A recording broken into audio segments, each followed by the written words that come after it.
और उसमें criminal element नया जुड़ गया है।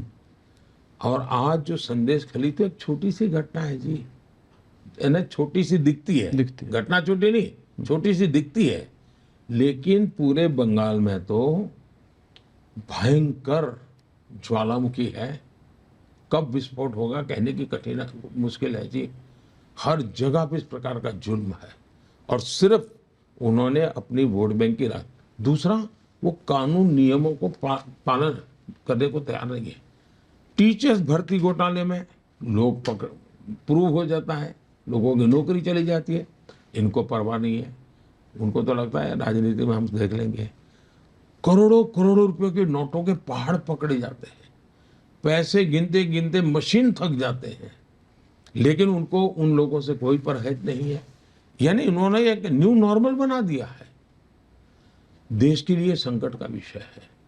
घटनाएं किसी न किसी राज्य में कुछ न कुछ ऐसी चिंताजनक घटनाएं होती है, लेकिन उसको कोई सर्टिफाई नहीं, हर कोई दुखी होते हैं, रास्ता खोजते हैं कि यार ऐसा नहीं होना चाहिए हर एक को। यहाँ ऐसा नहीं है जी। जब साइकोलॉजिकली आप ये करोगे और 3 दशक लेफ्ट के और टीएमसी एक प्रकार से 50 साल बंगाल के बर्बाद हो चुके हैं जी।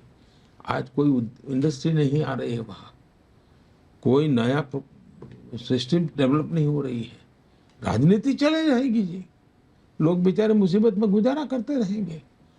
ये इतना मेरा देश का इतना महान राज्य, इतनी महान कला, इतनी महान संस्कृति, हम सब गंवा रहे हैं, इसकी पीड़ा है जी। मोदी जी, राम मंदिर के मुद्दे पर मैं कई जगह थोड़ी बहुत रिपोर्टिंग कर लेता हूँ। अभी भी तो गया था मैं, जब भी वहाँ पे जय श्री राम के नारे लगते हैं बीजेपी के, तो कार्यकर्ता ही नहीं, क्योंकि एक रैली में सब कार्यकर्ता तो नहीं होते, हजारों लोग होते हैं, तो राम मंदिर के जब भी जय श्री राम की बात आती है एक तरह से उत्साह बढ़ जाती है। अभी भी ये खुलकर हो रही है, अच्छी बात है। मगर विपक्ष के जो अप्रोच है राम मंदिर को लेकर, उन्होंने कहा कि एक पूरा एक प्राण प्रतिष्ठा, उन्होंने कहा राजनीतिक समारोह या राजनीतिक कार्यक्रम उन्होंने कह दिया। अब भी कहते हैं राम मंदिर जाएंगे मगर तारीख नहीं बताएंगे, वही अप्रोच उनका चल रहा है। तो जबकि ये एक हिंदू धर्म के लिए, और जो जितने हिंदू हैं, जितने सनातनी आप हैं, मैं हूँ, हमारे लिए एक धार्मिक मुद्दा है, राजनीतिक मुद्दा नहीं है। मगर ये राजनीतिक मुद्दा भी बन चुका है कि उनके अप्रोच के कारण। आपने कोशिश की है राम मंदिर के स्थापना में पूरे दक्षिण भारत, उत्तर भारत, सब जगह के लोगों को, उनकी संस्कृति को एकजुट करने की। तो आप इसको जब देख रहे हैं पॉलिटिकल इशू बन चुका है और बनाने की कोशिश हो रही, इसका क्या रिस्पॉन्स होगा इलेक्टोरेट से, मैंने पहले इन सारे जो जिस प्रकार की भाषा लोग बोल रहे हैं ना जी, इनको एक सवाल पूछना चाहता हूँ। हमारे देश में अंग्रेज राज तो करते ही थे, सरकार तो चलाते थे और लोगों की भलाई का काम भी करते थे, रेलवे बनाते थे, क्या नहीं करते? क्या जरूरत थी आजादी का आंदोलन की? भाई सब तो चल ही रहा था, स्कूलें खुलती थी, अस्पताल खुलते थे, रेलवे चलती थी, रोड बनते थे, क्या जरूरत थी? क्यों देश में सैकड़ों हजार लोग शहीद क्यों हुए? क्यों अंडमान निकोबार काला पानी की सजा क्यों भोग रहे थे? स्वाभिमान कोई चीज होती है जिंदगी में। 500 साल तक राम मंदिर के लिए शायद दुनिया के अंदर एक बहुत बड़ी घटना है कि एक श्रद्धा के लिए 500 साल तक एक समाज लड़ता रहा, हर व्यवस्था से लड़ता रहा जी। और मंदिर बना करके रहेंगे ये संघर्ष, पीढ़ी दर पीढ़ी लड़ाई चली है। सचमुच में तो ये 500 साल का इतिहास सिर्फ हिंदू को नहीं, दुनिया के हर समाज को इंस्पायर कर सकता है। ये बलिदान का इतिहास है, ये त्याग का इतिहास है, ये तपस्या का इतिहास है। आप उसको भी अपने ही पूर्वजों ने किया है, कोई बार बार नहीं किया है, और गुलामी की जंजीरों के बीच किया है, स्वमान के लिए, स्वाभिमान के लिए। तो जैसे देश की आजादी का गर्व है, वैसे ही 500 साल की लड़ाई का भी गर्व है, स्वाभिमान की लड़ाई है ये। लेकिन चूंकि आपके सेकुलरिज्म जो अपने खोखलापन है, उसके लिए डर करके जियोगे तो क्या चलेगा? दूसरा, ये पॉलिटिकल कैसे है भाई? वहाँ हिंदुस्तान के कला जगत के सभी लोग थे। अब देश के प्रधानमंत्री को बुलाया, देश के राष्ट्रपति जी को बुलाया, राष्ट्रपति जी को सुविधा नहीं थी, राष्ट्रपति जी ने तारीख अलग दी और वो अलग तारीख को गए भी। जी। देश के प्रधानमंत्री ने कहा कि मैं तो ये प्रभु राम का आदेश मानता हूँ, मैं आऊँगा। तो देश का प्रधानमंत्री गया और प्राण प्रतिष्ठा का मैं साक्षी बना। मुझे तो कोई हक नहीं है, वो तो पंडितों का और उसके शास्त्रों के जानकार लोगों का है। मैं एक साक्षी भाव से वहाँ बैठा था और मैं करके आया।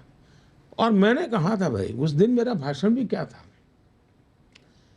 कि हमारी यात्रा राम से राष्ट्र की तरफ है, हमारी यात्रा देव से देश की तरफ है।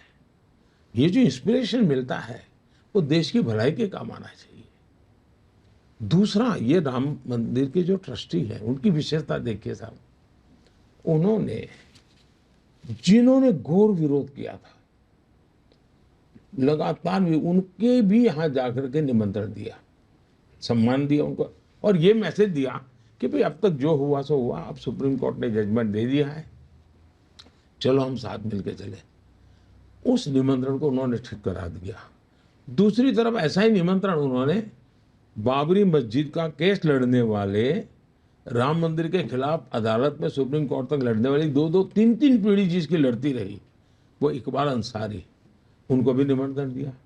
तो उन्होंने कहा भी अब सुप्रीम कोर्ट का जजमेंट आ चुका है, अब मेरा गिला शिकवा कोई रहता नहीं है। और वो स्वयं प्राण प्रतिष्ठा के कार्यक्रम में आकर के बैठे। इतना ही नहीं, उन्होंने उनका जो गनमैन है जो हिंदू है, तो उन्होंने एक बाजार से राम मंदिर की प्रतिमूर्ति खरीद कर उसको गिफ्ट दी इकबाल अंसारी जी ने। अब मैं सोचता हूँ एक इकबाल अंसारी सच्चा सेकुलर है कि कांग्रेस सच्ची सेकुलर है? तो इस एक घटना से मुझे लगता है इकबाल अंसारी सच्चा सेकुलर है। जब तक लड़ना था अपने हकों के लिए वो लड़ते रहे, न्यायपालिका ने कहा तो उसको स्वीकार करते चले, और ये लोग हैं उनकी वोट बैंक की राजनीति है। तो देश इकबाल अंसारी को भी देखता है और शाही परिवार को भी देखता है और मूल्यांकन करता है कि आपने इसको ठुकरा दिया, राजनीतिकरण आपने किया है। वहां एक शब्द बोला नहीं गया है किसी के खिलाफ। इवन इतना बड़ा 500 साल के बाद सुप्रीम कोर्ट में विजय हुआ था, लेकिन हिंदुओं ने जश्न नहीं मनाया था, उत्सव नहीं मनाया था, पटाखे नहीं फोड़े थे। क्यों? हम किसी भी समाज को दुखी, किसी को पराजित, और मेरा तो उस दिन स्टेटमेंट था और औरों का भी था कि ये जय विजय का विषय नहीं है, ये सबको जोड़ने का अवसर है। ये तो जिस दिन राम जन्मभूमि का जजमेंट आया उस दिन भी सबको जोड़ने की बात हुई है।